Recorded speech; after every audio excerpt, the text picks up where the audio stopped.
What's up guys? Maagang recording to. Medyo na-bored kasi ako. So, ang ginawa ko is nag-search ako sa YouTube about sa MU Monarch, about sa ibang mga content creators ng MU. And ang dami kong napapansin. Guys, ito hindi ko sinasabing perfect ako pagdating sa pagbibuild ng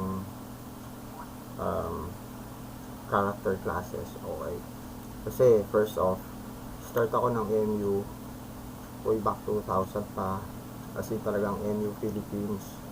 Hindi nga lang ako nakilala na player dati kasi bata-bata pa, siguro baka high school ba, mga first year pa lang ata ako nun, or elementary. Ngayon, napansin ko lang yung ibang content creators kasi, guys, eto, real talk to para sa mga content creator dyan ng MU Monarch. Bago kayo magpapakita ng mga post ng admin sa MU Monarch page, guys, baka naman gusto niyo munang mag-research. Kasi meron nang nakitang post 1 month ago. Grabe, guys.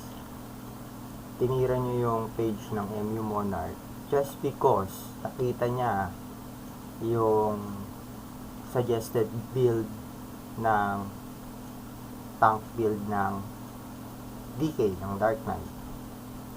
Sabi nga, sablay na sablay daw yung N na build. Bro, kung ikaw nag-research ka, alam mo dapat yan, at dati pa nangyayari yan, na ang N is for swell ng DK para mas lalong lumaas. Okay, meron pa akong isang content creator, na-mention ko na yun dati. Sige, huwag na natin balikan. Kasi guys, maraming yung new generation na gustong mag-try ng MU.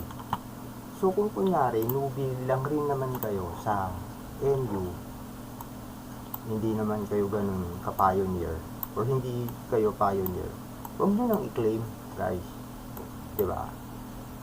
Kasi yung yung misinformation na mabibigay ninyo dun sa mga baguhan na maglalaro, mali. Diba? Meron pa nung unang labas, sabi ng isang content creator, dapat kunin ninyo yung kill HP bonus. Kasi daw kada hit daw ng kada hit mo daw sa kalaban, para daw yung magre-regen yung buhay mo. I mean, what? Ando na nga yung salitang kill HP bonus. Diba? Keyword na nga yun. So, magkakaroon ka lang ng percentage ng HP bonus, or madadagdagan lang yung HP bonus mo pag nakapatay ka. Alright? And hindi siya applicable sa PvP. Alright, applicable siya sa farming pag mamobs ka. Kasi every time na makakapatay ka ng mobs, magkakaroon ka ng regen, percentage lang yun. Diba? Ang dami kasing naglalabasan ng misinformation, and as much as I'd like to, talagang nagko-comment ako doon sa mga videos na pinopost nila. Diba? It may sound, or it might sound like a troll sa kanila, masaktan man sila. I don't give up, guys. Diba? Kasi kung ako, I don't give an F dun sa salitang bibitawan ko sa kanila, ganun din naman sila sa atin, guys. They don't give an F kung ano yung ipopost nila na content. Diba? So long as magmukha silang pogi dun sa mga salitang pinagsasabi nila while creating the content, Di ba?